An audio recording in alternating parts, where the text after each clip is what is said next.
Thank you for being courageous today. To pause with me, Kimberly Joyce, your host on this 21-day empowering educational series, Take a Journey Within to confidently step into whom you are meant to be through self-awareness, self-acceptance, and self-love. Do you want to feel less stressed and more present in your daily life?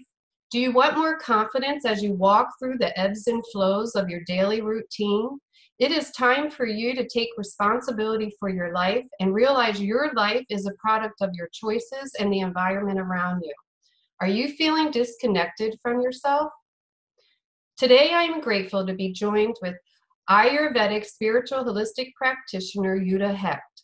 Ayurveda provides us with the actionable tools to practice self-care to demonstrate to ourselves that we care about our well-being. Jutta will take us on a self-love journey to share her wisdom about how we can open our minds and hearts without making another contraction within our daily routine. Over the past 28 years, Jutta has guided her clients through an enriched, individualized therapeutic process that's a unique blend of her knowledge and life experiences. Thank you for joining us today, Jutta. Would you like to share a little more about yourself and how your self-discovery journey began? Thank you, Kimberly, for having me here. And it's such a joy to share about Ayurveda because it's truly a passion of mine and it's how I live. It's a lifestyle. So I came to Ayurveda and yoga about 28 years ago. I was born and raised in Germany. And at that time, I had a very successful business, which was very fast-paced, very modern. And after several years, I experienced really severe symptoms of burnout, addictions, and severe eating disorders. And I really couldn't get it at that time. I thought, what's wrong with me? Because seemingly I had everything, yet I had these burnout symptoms, and I was very young. I was only 25. And I felt empty and almost depressed and couldn't figure it out. And inside, I had this burning question. It was like a quest or a desire or question, is there something more to life? And that actually then this quest got me to India, and where I lived for 5 years, and I was very, very blessed I found extraordinary teachers who taught me authentic yoga and Ayurveda. So I worked with doctors and physicians in small villages, small clinics, but also in big hospitals. So I got a really good hand-on experience.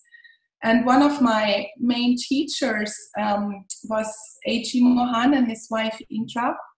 They are the founders of Swasta Yoga and Ayurveda.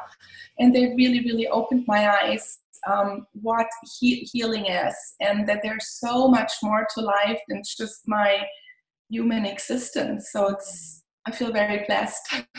Wow. Yeah. Thank you for sharing. Mm-hmm.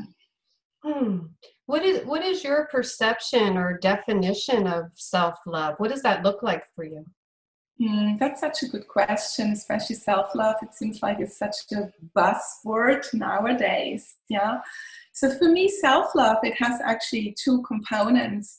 I mean, most of us grew up with a lot of guilt, shame, and blaming, which left the feeling and a message in a program in us that we are not good enough. Yeah.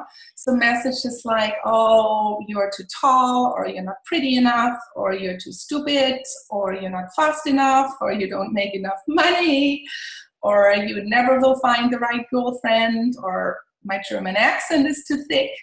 I mean, all these messages, right? Just like constantly, what's wrong with me? I'm not good enough. So if I get something from here or over there, then I will feel better. I will just fill this hole. And then our modern lifestyle continues with these messages through marketing and media, just suggesting basically all the time how we should be, how we should look, how we should act. So again, that concept of something is wrong, I'm not good enough, yeah? So when I don't feel good enough, then I don't love myself. And then I'm in a state of contraction. So I see love as a state of expansion. Yeah. So how do I get from a state of contraction into a state of expansion? Also, love to me is connection. Yeah. So cultivating self-love to me is connecting with myself and not through suggestions from the outside. So it's a journey. It's a cultivation of kindness and compassion where I can see myself. I'm actually whole. I'm a divine spiritual being, and there's nothing wrong with me. So fostering kindness, fostering compassion. So I really start seeing myself who I am. And then also eventually on the bigger picture, I think, yes, when I really start loving myself and I start seeing myself, then I also realize, or I might realize, that there's way more to existence than just me, that I'm part of a divine, bigger creation. You call it the cosmos or the universe. And then also fostering connection with this as well, so that my human connection, my human being connects with something which is way bigger than I am, and I'm part of a beautiful, gorgeous, amazing flow. So that's beautiful. Self-love for me. It's two components, and just really flowing with the nature, with our nature, with the cycles, with the seasons. Mm-hmm. With nature and the cycles. So that brings me to the question of, why is it important for us to identify our dosha, and what exactly is a dosha? How does that relate with nature and the cosmos? Yeah, that's such another good question, and this is where Ayurveda really, really rocks. Ayurveda states that we are all very unique beings, and we have our unique gifts and talents and our unique weaknesses. Yeah, and Ayurveda defines and describes them through the doshas, or Prakriti and Vikruti. So when we look at the dosha in Ayurveda, we call them Vata, Pitta, and Kapha. And it shows our constitution, yeah? And it also shows our current imbalance. And I think it's very important to really know what is my unique individual constitution, because when I'm really aware of this, then I stop looking over there at, oh my gosh, I want to be like him, or I want to be like her. Again, chasing something on the outside. So when I really identify and know what are my qualities, what are my gifts, then I can cultivate them, and then really I become vibrant. I love myself. There is a juiciness. I embody myself. I embody my strengths. And then with that knowingness, then I really can create and do what is important to me. This is what we call also dharma. Yeah. And then also when I really understand my dosha, my constitution, my imbalances, then I really know how to come back to balance. Then I'm actually really clear when I'm in balance, how can I come back to my unique balance? And Ayurveda has, what I really like, one important concept of Ayurveda is like increases like, and opposites do balance. So when I, for example, know that I'm a Vata is more the tendency of air and ether, so I'm more a light person, more creative, more on the cold side, very flexible. When I really know these qualities and I'm out of balance, so what do I do then? Like increases like, opposites to balance. So I already know right now I'm a little bit on the too light, too cold side. I rush through my life. I only eat raw food, cold foods, because I don't take the time to cook. So now I know I have an imbalance, so I apply the opposite qualities of heavy, slowing down, warm, and nurturing. So it's very, very important to really know and understand your dosha. Does this make sense? Yes, and that's what brings us back into balance, is to have that deeper understanding, and also keeps us from having to look again outside. Exactly. And this constant comparing, which is, it's so depleting, and most of us, we run on depletion already, which again is it's the opposite of self-love and really creating from fullness. Yes. Mm-hmm.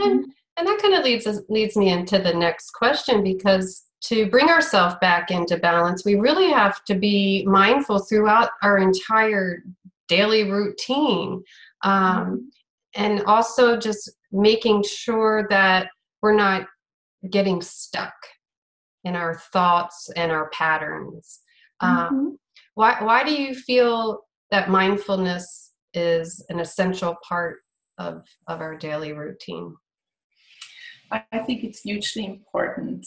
First of all, daily routines. This is where Ayurveda is really, really big. It's daily routines. It's called dinacharya. We are following certain patterns of a day. So first of all, we need to ask ourselves, why do I want to have a daily routine? Because most of us have very long to-do lists, which seems like we can never finish them, and now I should just put another thing on top of my long lists. Yeah, so we really need to ask, why do I want to do this?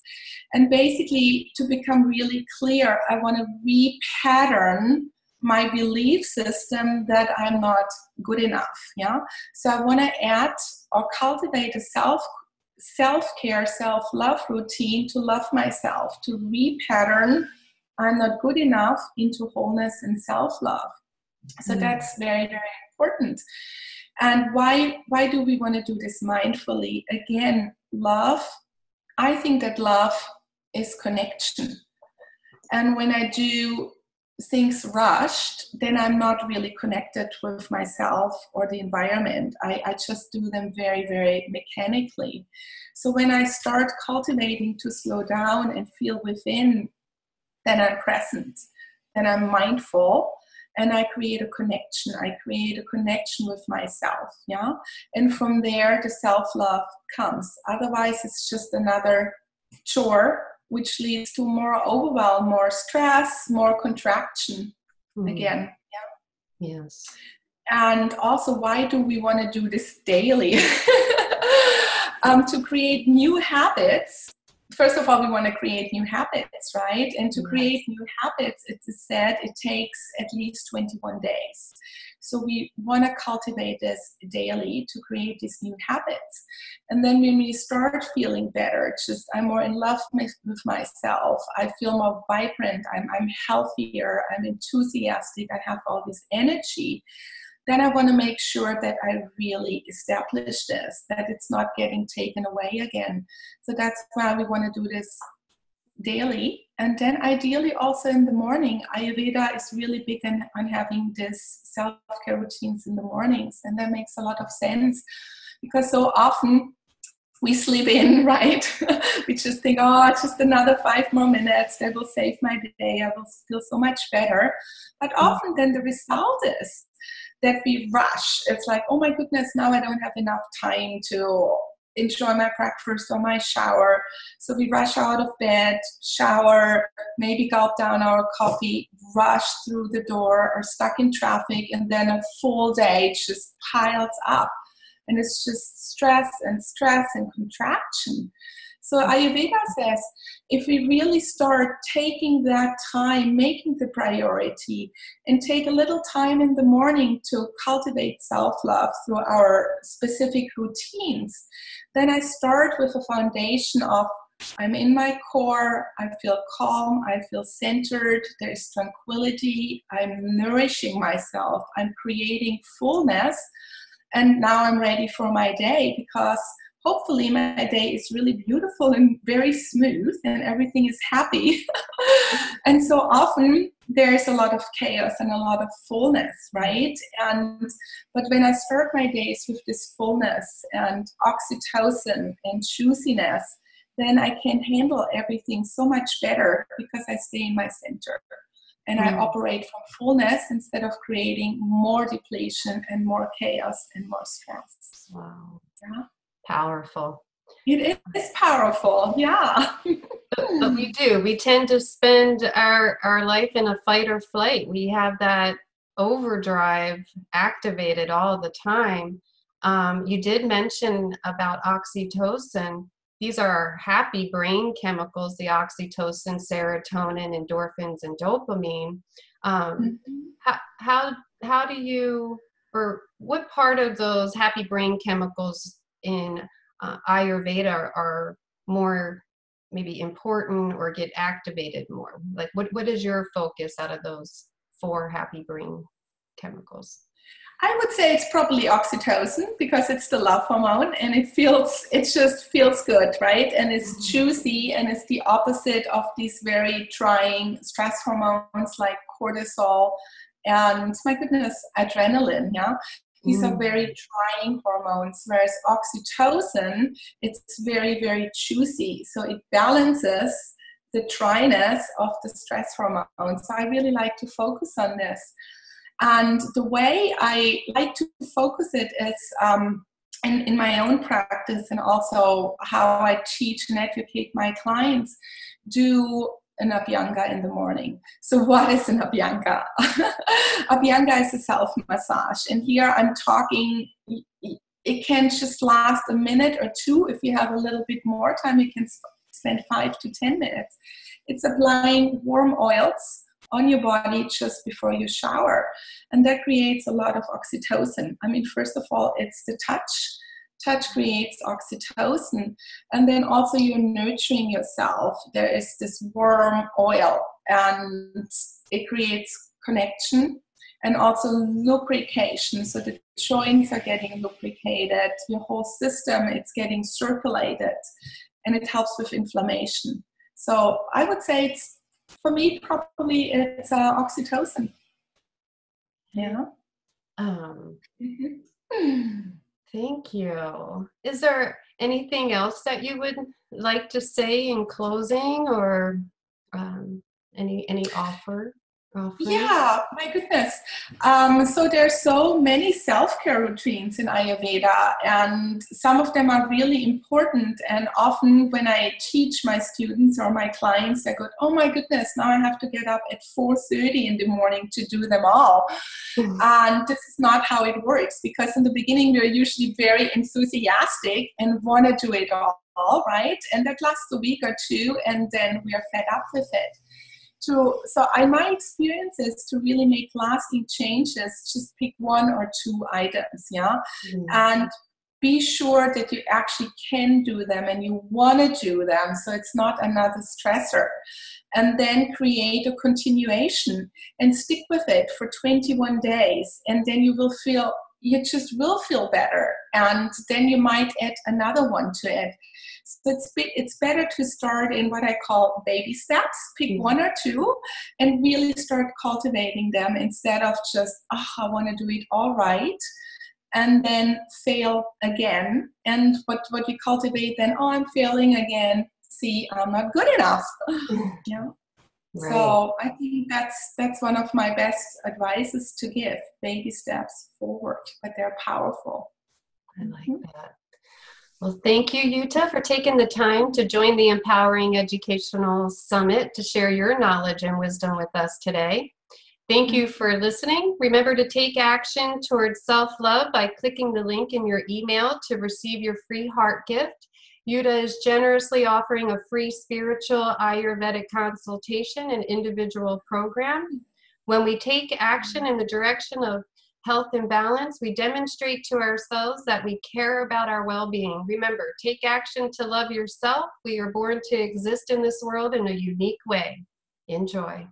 Thank you. Thank you.